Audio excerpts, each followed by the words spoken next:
اگر لپتاپ یا فلش یا سیستمتون گم بشه یا دزدیده بشه چه اتفاقی برای اطلاعات شخصیتون میفته؟ امروز میخوایم در مورد یکی از روش‌های حفاظت از اطلاعاتمون صحبت کنیم که هم باعث میشه که دسترسی افراد غیر مجاز به فایلامون بسته بشه، همین که خدایی نکرده اگر فلشمون، لپتاپمون یا حتی هارد دیسکمون رو دزدیدن اون اطلاعات مهم و شخصیمون رو نتونن استفاده کنن. حالا این اطلاعات میتونه شامل ویدیو، عکس، سندها یا حتی فایل‌های پروژه باشه. بذارید یه جوری دیگه به قضیه نگاه کنیم. شاید شما بخواید یه فایل فلشی رو که توش پروژه رو انجام دادید به کارفرما تحویل بدید، اما منتظر تصفیه حساب هستید. میتونید با استفاده از این روش از فایلتون حفاظت کنید و اون رو رمزگذاری کنید.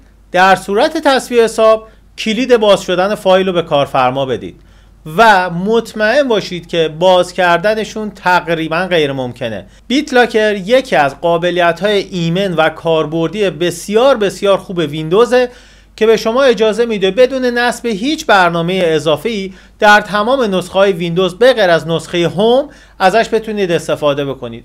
شما اگر نسخه پرو، انترپرایز و حتی ایژوکیشن رو داشته باشید، بیتلاکر براتون فعاله. شما میتونید فایل‌ها، فولدرها و حتی کل درایوتون رو رمزگذاری کنید. یک کلید رمزگذاری به شما میده و تا زمانی که اون کلید رو داشته باشید به فایل‌ها دسترسی دارید. مثلا چند نفر از یک سیستم همزمان استفاده میکنن. شما میتونید یکی از درایو ها یا یکی از فولدرها و فایل هایی که مورد نظرتون هست رو با بیتلاکر رمزگذاری کنید. دوستان دیگه ای که میخوان از اون سیستم استفاده کنن برای دسترسی به اون حتما نیاز به رمز دارن و اون کلید رو باید بزنن تا بتونن فایل ها رو باز کنن. در نتیجه هر کسی بخواد از اون سیستم استفاده کنه، فایل های شما رو ببرن، بیان هارد دیسک شما رو از تو سیستم بردارن ببرن، لپتاپتون رو بدزدن و یا حتی فلش مموریتون رو در اختیار هر کسی بذارید یا از دست بدید، هیچ کسی نمیتونه اون فایل‌ها رو باز کنه. بیتلاکر از الگوریتم‌های پیشرفته AES استفاده میکنه و کلید رمز 128 بیت و 256 بیت داره. برای همینه که خیلی ایمنه و باز کردنش رو غیر ممکن میکنه. البته هیچ گلی هم بیخار نیست. باید توجه داشته باشید که یکی از معایب بیتلاکر اینه که اگر شما اون کلید رمز رو گم بکنید یا یادتون بره، عملا باید قید اطلاعاتتون رو بزنید، مخصوصا اگر خیلی قوانینش رو درست حسابی رعایت کرده باشید. همینطور برای اینکه از الگوریتم‌های پیشرفته‌اش استفاده بکنید باید روی سیستمتون TPM داشته باشید که البته اگر TPM هم نداشتید میتونید ازش استفاده بکنید، ولی برای استفاده از رمزگذاری پیشرفته‌اش حتما به TPM نیازه. نکته دومتون، اگر سیستمتون خیلی قدیمیه یا از لحاظ سرعت خیلی زیاد نیست، ممکنه یه چند درصدی سرعت کار زمانی که دارید از فایل‌های رمزگذاری شده استفاده می‌کنید بیاد پایین، اما تو سیستم‌های پیشرفته خیلی قابل حس نیست. حالا چطوری باید ازش استفاده بکنیم کاری نداره، بیاین تا بهتون نشون بدم. خب برای این کار وارد کنترل پنل میشیم، سیستم اند سکیوریتی رو میزنیم و خدمتتون عرض کنم که گزینه بیتلاکر درایور انکریپشن رو فعال می‌کنیم. درایواتون میاد. الان مثلا من رو درایو سی میخوام بذارم، ترن آن بیتلاکر رو میزنم و اینجا یه گزینه بسیار مهم برامون میاد. همونطور که عرض کردم ما یه کلید برای باز کردن داریم، یه رمز داریم برای باز کردن فایل هایی که رمزگذاری میشن. اگر گمش بکنید کاملا باید فاتحه فایلتون رو بخونید. پس یه جای مطمئن ذخیرش کنید. 3 تا گزینه به شما میده. میگه میخواید تو درایو مایکروسافت اکانتتون ذخیرش کنید یا بهتون یه فایلی بدم خودتون یه جایی ذخیرش کنید یا اصلا پرینتش کنم. خب مثلا ما میزنیم میگیم تو درایو مایکروسافت اکانتمون فعالش بکن و بعد از اینکه اونو سیو کردیم، یا مثلا شما میتونید بگید یه جای خاصی توی درایو گوگلتون یا هر جایی که خودتون احساس میکنین امنه ذخیرش میکنید و بعد میرید سراغ مرحله بعدی. پرینت کردنش هم گزینه بعدی نیست، میتونید یه جا نگرش دارید تو گاف صندوق، یه جایی بالاخره کل دیتاتون به همین رمزه بستگی داره. خب توی مرحله بعد یک نکته خیلی مهم هست. میگه آقا من میخوای قسمتی از فضای دیسک، مثلا درایو سیمون 1 ترابایته، من 400 گیگش رو پر کردم. میگه میخوای فقط همین 400 گیگ رو انکریپت بشه، یعنی رمزگذاری بشه که سریعتر هم هست و اتفاق اینکه راحت تر هم هست، یا اینکه نه کل فضای دیسک تو. خب یه ذره اولش شاید غیر منطقی باشه، خب کل فضای دیسک قسمت خالی شما میخوایم چیکار رمزگذاری بشه؟ اما این گزینه برای کسانی که دیتاهای مهم روی سیستمشون دارن به شدت مهمه. قسمت خالی یعنی چی؟ یعنی قسمتی که قبلا فرمت شده، قسمتی که فایلاش پاک شدن و الان فایلی به ظاهر اونجا نیست ولی با ریکاوری امکان داره که برگرده.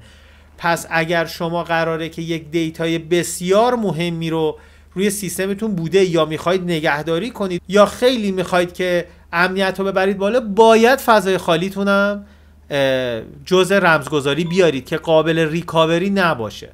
اما اگر شما نه و بیشتر مثلا پروژه و فضای شخصی اوناست، فقط همون گزینه اول رو انتخاب میکنید که خیلی راحت با گزینه اول فقط قسمت‌های در حقیقت جایی که فایل هست رو میگیره و قسمت خالی و کاری نداره.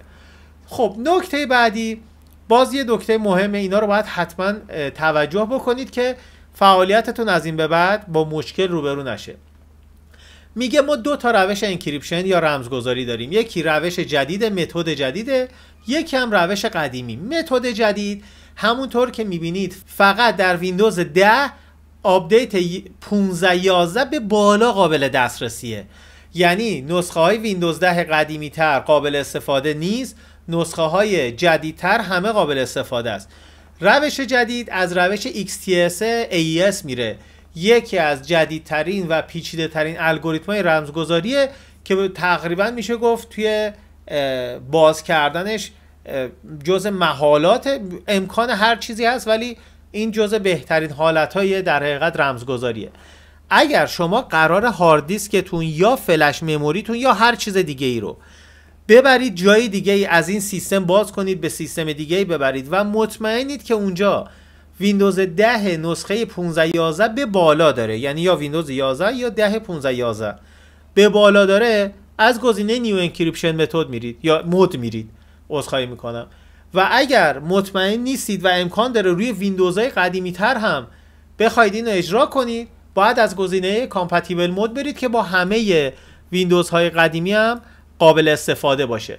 و بعد وارد مرحله بعد میشیم که به نظر من اگر این مرحله رو رد کردید و تیک سیستم چک رو نزدید، ممکنه کل دیتاتون از بین بره. چرا؟ توی این قسمت میگه خب آقا اگر دکمه استارت انکریپتینگ رو بزنید، رمزنگاری فعال میشه و درایوتون میره تو اون حالت رمزنگاری. اما میگه بیا قبل از این که من رمزنگاری بکنم، اول بیا یه بار با همون کلیدی که ایجاد کردیم من رمزنگاری میکنم، با اون کلید چک میکنم، اگر کلید درست بود و تونست دیتا رو باز کنه و یعنی رمزنگاری اون قفل رو باز کنه، من ادامه بدم. اگر نه خطا میده و رمزنگاری رو غیر فعال میکنه. پس در هر حالتی که هستید، با وجودی که این تیک ممکنه یه ذره زمان فعالیتتون رو ببره بالا چون یه ذره چک میکنه و یه سری پردازش انجام میده، حتما گزینه ران بیت لاکر سیستم چک رو بزنید و بعد از زدن دکمه استارت میگه خب حالا باید ری استارت کنی و ری استارت که بکنید دیگه کار تمومه. توجه داشته باشید که اگر درایو سی رو رمزنگاری بکنید، بالا اومدن ویندوز هم به مشکل میخوره و اول باید رمز رو بزنید بعد وارد ویندوز شید، چون ویندوزتون اصولا رو درایو سیه. یعنی اگر درایویو که توش ویندوز یا سیستم عاملتون هست انکریپتش بکنید، قبل از اینکه ویندوز بالا بیاد باید اصلا در حقیقت کلید رمز رو بهش بدید تا بیاد بالا. تو درایوهای دیگه که این مشکل رو نخواهید داشت. موفق و پیروز باشید.